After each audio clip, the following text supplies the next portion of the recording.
2 cup പച്ചക്കറി എടുത്തിട്ടുള്ളത്. തക്കാളി 2 വലിയ തക്കാളിയാണ് എടുത്തിട്ടുള്ളത്. ഒരു കപ്പാണ് എടുത്തിട്ടുള്ളത്. ഈ സവാളയിൽ നിന്ന് കുറച്ച് എടുത്തിട്ട് നമ്മൾ മസാല വറുത്തരയ്ക്കുന്നതിലേക്ക് പരിപ്പ് വേവിക്കുന്നതിലേക്ക് എടുക്കുന്നുണ്ട്. പിന്നെ നെയ്യ് 1 ടീസ്പൂണും ശർക്കര 1/2 ടീസ്പൂണും മഞ്ഞൾപ്പൊടിയാണ്, മഞ്ഞൾപ്പൊടി 1/2 ടീസ്പൂൺ, ഒരു നെല്ലിക്ക വലുപ്പത്തിലുള്ള പുളി എടുത്തിട്ട് 1/2 കപ്പ് വെള്ളത്തിൽ കുതിർത്തി വെക്കണം. തൂരപ്പരിപ്പ് 1/4 കപ്പ്. കഷ്ണങ്ങൾ ഏത് വേണമെങ്കിലും ചേർക്കാം. അപ്പൊ നമ്മളെ ഫ്രിഡ്ജിൽ ഇപ്പൊ എന്തൊക്കെ കഷ്ണങ്ങളാണോ ഉള്ളത് വെച്ചാൽ നമുക്ക് അതൊക്കെ ചേർക്കാം. വെള്ളരിക്ക ചേർക്കാം, മുരിങ്ങക്കായ, ഉരുളക്കിഴങ്ങ്, ക്യാരറ്റ് എല്ലാം ചേർക്കാം നമുക്ക്. ഞാൻ ഇപ്പൊ ഇതിൽ മത്തനും ചേർത്തിട്ടുണ്ട്, പടവലങ്ങ ചേർത്തിട്ടുണ്ട്. ഞാൻ ഇതില് സവാളയും വെണ്ടയ്ക്കയും കൂടി വഴറ്റിയിട്ടാണ് ചേർക്കുന്നത്. ഞാൻ വെണ്ടയ്ക്ക മാറ്റി എടുക്കുകയാണ്. കാരണം വെണ്ടയ്ക്കയും സവാളയും കൂടി വഴറ്റി ചേർക്കുമ്പോൾ നല്ല മണവും കിട്ടും. അതേപോലെ തന്നെ കഷ്ണങ്ങൾ വേവിക്കുമ്പോൾ പെട്ടെന്ന് ഉടഞ്ഞു പോകുന്ന കഷ്ണമാണ് വെണ്ടയ്ക്കയും സവാളയും. അപ്പൊ അത് ഉടയാണ്ടി നമുക്ക് കിട്ടും. അപ്പൊ അതിനായിട്ട് അത് മാറ്റി വെച്ചു. മത്തനും ക്യാരറ്റും ഒരു മധുരമുള്ള കഷ്ണങ്ങളാണ്. പോരാത്തിന് നമ്മൾ ശർക്കരയും ചേർക്കുന്നുണ്ട്. അപ്പോൾ മൊത്തത്തിലൊരു മധുരം കറിക്ക് ആവാണ്ടിരിക്കാൻ വേണ്ടിയിട്ട് എടുക്കുന്ന സമയത്ത് മത്തന്റെ ക്യാരറ്റിന്റെ അളവ് കുറയ്ക്കുക. ഇപ്പൊ പരിപ്പ് ഞാൻ കഴുകി എടുത്തു വെച്ചിട്ടുണ്ട്. നമ്മൾ 1 കപ്പ് സവാള എടുത്തു വെച്ചിട്ടുണ്ടായിരുന്നല്ലോ, ആ സവാളയിൽ നിന്ന് ഒരു 2-3 കഷ്ണം ചേർത്തിട്ടുണ്ട്. ഇനി ഇത് പാകത്തിന് വെള്ളം ഒഴിച്ചിട്ട് വേവിക്കണം. വേവിക്കാം. 1 കപ്പ് വെള്ളമാണ് ഞാൻ ഒഴിച്ചിട്ടുള്ളത്. അതേപോലെ തന്നെ പരിപ്പ് വേവിക്കുന്ന സമയത്ത് പരിപ്പ് നന്നായിട്ട് വെന്തുടയാൻ പാടില്ല. എന്നാല് സാമ്പാർ ഉണ്ടാക്കി കഴിയുമ്പോൾ നമുക്ക് വെള്ളമൊക്കെ കറക്റ്റ് ആയിട്ട് തോന്നും. എന്നാൽ സാമ്പാർ ഒന്ന് ചൂടാറി കഴിഞ്ഞു കഴിഞ്ഞിട്ടുണ്ടെങ്കിൽ സാമ്പാർ നല്ല കട്ടിയായി മാറും. അത് ഈ പരിപ്പ് നന്നായിട്ട് വെന്തുടയുന്നതുകൊണ്ടാണ്. ഇനി ഇത് കുക്കർ മൂടിയിട്ട് വേവിക്കണം.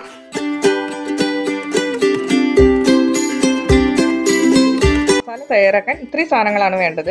ഇപ്പൊ ഉഴുന്ന് 1/2 ടേബിൾ സ്പൂണ്, കടലപ്പരിപ്പ് 1/2 ടേബിൾ സ്പൂൺ, ജീരകം 1/2 ടീസ്പൂൺ, ഉലുവ 1/4 ടീസ്പൂൺ, പിന്നെ മല്ലിയാണ്, മല്ലി 1/2 ടേബിൾ സ്പൂൺ വേണം, ഉണക്കമുളക് ഒരു 10 എണ്ണം, പിന്നെ കുറച്ച് കറിവേപ്പിലയും, ഒരു 1/4 കപ്പ് തേങ്ങ പൊടിയാണ് ഞാൻ ചേർക്കുന്നത്. അതൊരു 1/4 ടീസ്പൂണും ഉണ്ട്. ഇപ്പൊ ഞാൻ പരിപ്പ് വേവിക്കാൻ വെച്ചിട്ടുണ്ട്. ഈ സമയം കൊണ്ട് വറുക്കാനുള്ള സാധനങ്ങൾ വറുത്തെടുക്കാം. അപ്പൊ ഈ മുളക് എടുത്തിട്ടുള്ളത് ഇതേപോലത്തെ നല്ല നീളം മുളകാണ്. അതല്ലാണ്ട് വേറൊരു മുളകും കൂടി കിട്ടും. ഇതുപോലത്തെ പിരിയൻ. ഈ മുളകിന് എരിവ് കുറവാണ്, നല്ല കളർ ഉണ്ടായിരിക്കും. ഇത് ഞാൻ നിങ്ങൾക്ക് കാണിച്ചു തരാൻ വേണ്ടിയിട്ട് എടുത്തു വെച്ചതാണ്. അതേപോലെ തന്നെ നേരത്തെ എടുത്തു വെച്ചുള്ള സവാള ഉണ്ടല്ലോ, ഈ സവാളയിൽ നിന്ന് ഇതേമാതിരി 2 കഷ്ണം ഞാൻ ഈ വറുക്കുന്നേക്ക് ചേർക്കുന്നുണ്ട്. അപ്പൊ ഈ സവാളയ്ക്ക് പകരം ചെറിയുള്ളി നമുക്ക് ചേർക്കാം. ആദ്യം ഞാൻ കുറച്ച് എണ്ണ ഒഴിക്കുകയാണ്. ഇനി ഉലുവയും ജീരകവും ചേർക്കാം. ഇപ്പൊ ഉലുവ ഒന്ന് നിറം മാറി വരാൻ തുടങ്ങിയിട്ടുണ്ട്, ഒന്ന് ചുവന്ന കളറായിട്ട് വരുന്നുണ്ട്. ആ സമയത്ത് നമുക്ക് എടുത്തുള്ള കടലപ്പരിപ്പും ഉഴുന്ന പരിപ്പും ചേർക്കാം. ഇനി ഇതൊന്ന് നിറം മാറി വരുമ്പോഴാണ് മല്ലിയും മുളകൊക്കെ ചേർക്കുന്നത്. ഇപ്പൊ കണ്ടല്ലോ, ഉഴുന്നൊക്കെ നിറം മാറി ആ വെള്ള കളർ പോയിട്ട് ഒരു ചെറിയൊരു ചുവപ്പ് കളറായിട്ട് വരാൻ തുടങ്ങിയിട്ടുള്ളൂ. ഈ സമയത്ത് നമ്മൾ എടുത്ത് വെച്ചിട്ടുള്ള മുളക്, മല്ലി, കറിവേപ്പില ഇതൊക്കെ ചേർക്കണം. ഉഴുന്നും പരിപ്പും ഒക്കെ കരിയാണ്ടി ശ്രദ്ധിക്കണം കേട്ടോ. അതുകൊണ്ട് തീ കുറച്ചിട്ട് വേണം ചെയ്യാന്. ഇപ്പൊ നോക്കിയാൽ കാണാം, മുളകൊക്കെ നന്നായിട്ട് വീർത്ത് വന്നു, നിറം മാറി, മല്ലിയുടെ ആ ഒരു പച്ചമണം പോയിട്ട് നല്ലൊരു മണം വരാൻ തുടങ്ങിയിട്ടുണ്ട്. ഈ സമയത്ത് ഞാൻ 1/4 ടീസ്പൂണ് കായം എടുത്ത് വെച്ചിട്ടുണ്ടായിരുന്നല്ലോ, കായപ്പൊടി, അത് ചേർത്ത് ഒന്നും മിക്സ് ചെയ്തതിന് ശേഷം ഉടനെ തന്നെ ഞാൻ തേങ്ങ ചേർത്തു. തേങ്ങ ചേർത്തിട്ട് അതും ഇതേമാതിരി ഒന്നും മിക്സ് ചെയ്തതിന് ശേഷം ഞാൻ ഗ്യാസ് ഓഫ് ചെയ്യാണ്. തേങ്ങ ഞാൻ ചോക്ക വറക്കണില്ല, ഒന്നും ചെയ്യണില്ല. കായം ചേർത്തു, ഒന്ന് മിക്സ് ചെയ്തു, ഉടനെ തന്നെ ഞാൻ തേങ്ങ ചേർത്തു. തേങ്ങ ചേർത്തിട്ട് അത് ഒന്ന് മിക്സ് ചെയ്ത് ഉടനെ തന്നെ ഞാൻ ഗ്യാസ് ഓഫ് ചെയ്തു. ഇനി ഇത് വേറെ പ്ലേറ്റിലേക്ക് മാറ്റാം. എന്നിട്ട് ചൂടാറിയതിന് ശേഷം വെള്ളം ചേർത്തിട്ട് നന്നായിട്ട് അരച്ചെടുക്കാം. അപ്പൊ ഞാൻ തേങ്ങ ഒരു പാത്രത്തേക്ക് മാറ്റി വെച്ച് ചൂടാറാൻ വേണ്ടിയിട്ട്. ഇനി ഞാൻ കുറച്ചും കൂടി എണ്ണ ഒഴിച്ചിട്ട് സവാളയും വെണ്ടയ്ക്കും കൂടി ഒന്ന് വഴറ്റാൻ പോവാണ്.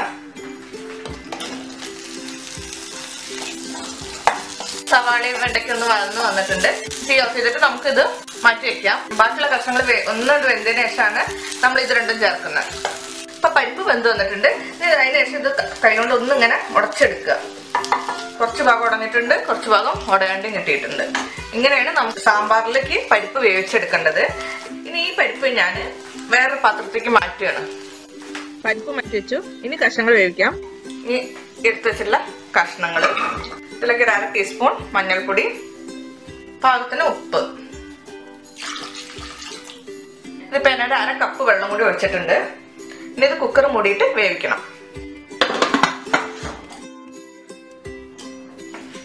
ഒരേ ഒരു വിസിലേ ഞാൻ വെച്ചിട്ടുള്ളൂ. മീൻ കഷ്ണങ്ങളൊക്കെ നല്ല വെന്തിട്ടുണ്ട്. ഇനി എന്ത് ചെയ്യണമെന്ന് വെച്ചിട്ടുണ്ടെങ്കിൽ ഈ എടുത്ത് വെച്ചിട്ടുള്ള വെണ്ടയ്ക്കയും സവാളയൊക്കെ ഉണ്ടല്ലോ അത് ചേർക്കാം. അതേപോലെ തന്നെ തക്കാളി, പുളി ഒരു 1/2 കപ്പ് വെള്ളത്തിൽ കുതിർത്തി വെച്ചിട്ടുണ്ടായിരുന്നു. അത് നന്നായിട്ടൊന്ന് പിഴിഞ്ഞിട്ട് ആ വെള്ളം കൂടി ചേർക്കണം. ഇതിലേക്ക് തന്നെ 1/2 കപ്പ് വെള്ളം കൂടി ഒഴിച്ചിട്ട് വീണ്ടും ഒന്ന് നന്നായിട്ടൊന്ന് പിഴിഞ്ഞിട്ട് ചേർക്കാൻ പോവാണ്. കുക്കർ മൂടിയിട്ട് വെക്കണില്ല, തുറന്ന് വെച്ചിട്ടാണ് വേവിക്കുന്നത്. കാരണം വെണ്ടയ്ക്കൊക്കെ പെട്ടെന്ന് വേവും. ഇനി പുളിവെള്ളം നന്നായിട്ട് തിളച്ച് വരണം. ഇപ്പോൾ നന്നായിട്ട് തിളച്ച് വന്നിട്ടുണ്ട്. ഇപ്പം ഈ പുളി നന്നായിട്ട് തിളച്ച് കഴിഞ്ഞാലും ഒരു 2-3 മിനിറ്റും കൂടി കൂടുതൽ തിളപ്പിക്കണം. ഇപ്പൊ 2-3 മിനിറ്റ് കൂടി നമ്മൾ കൂടുതൽ തിളപ്പിച്ചു. ഇനി ഈ പരിപ്പ് ഉണ്ടല്ലോ, ഈ പരിപ്പ് ചേർക്കാം. അതിലൊരു 1/2 കപ്പ് വെള്ളം കൂടി ചേർക്കാം. ഈ പരിപ്പ് ചേർത്തിട്ട് ഒന്ന് തിളയ്ക്കണം. ഇപ്പൊ കഷ്ണങ്ങൾ കൂടുതൽ വെന്തു പോയി എന്ന് തോന്നുകയാണെന്നുണ്ടെങ്കിൽ പുളി ഒഴിച്ചല്ലോ, പുളി ഒഴിച്ച അതേ സമയത്ത് തന്നെ നമുക്ക് പരിപ്പും ചേർക്കാം. ഇപ്പൊ രണ്ടും കൂടെ ഒന്നിച്ച് തിളച്ച് വരുമ്പോഴേക്കും കറക്റ്റ് ആയിട്ടുണ്ടാവും. ഇനി നമുക്ക് അരപ്പ് ചേർക്കാം. 1/4 കപ്പ് വെള്ളം ചേർത്തിട്ടാണ് മസാല അരച്ചെടുത്തത് കേട്ടോ.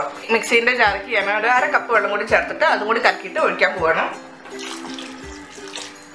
ഇതിന്റെ കൂട്ടത്തിൽ തന്നെ ഞാൻ 1/2 ടീസ്പൂണ് ശർക്കര ഉണ്ടല്ലോ അതും കൂടി ചേർക്കണം.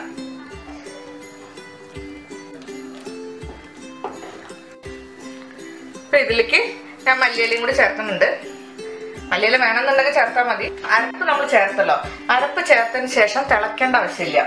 തിളച്ച് തുടങ്ങുന്ന സമയത്ത് ഗ്യാസ് ഓഫ് ചെയ്യണം. കായ ഇട്ടതിന് ശേഷം നമ്മൾ തിളപ്പിക്കുകയാണെന്നുണ്ടെങ്കിൽ ആ കായത്തിന്റെ മണം പോയി പോകും.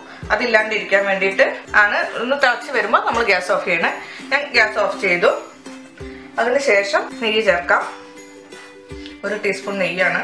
ഇപ്പൊ നോക്കിയാൽ കാണാൻ കഷ്ണങ്ങളൊക്കെ പാകത്തിനാണ് വെന്തിട്ടുള്ളത്. വെണ്ടയ്ക്ക ആയാലും മുരിങ്ങക്കായ ആയാലും എല്ലാ കഷ്ണങ്ങളും പാകത്തിന് വെന്തിട്ടുണ്ട്. സാമ്പാർ വറുത്തിടാം. എണ്ണ ചൂടായാൽ കടുക് ചേർക്കാം. കടുക് പൊട്ടിക്കഴിഞ്ഞാൽ ഉണക്കമുളക് ചേർക്കാം, കറിവേപ്പില ചേർക്കാം. ഇങ്ങനെ കറിക്ക് മുകളിൽ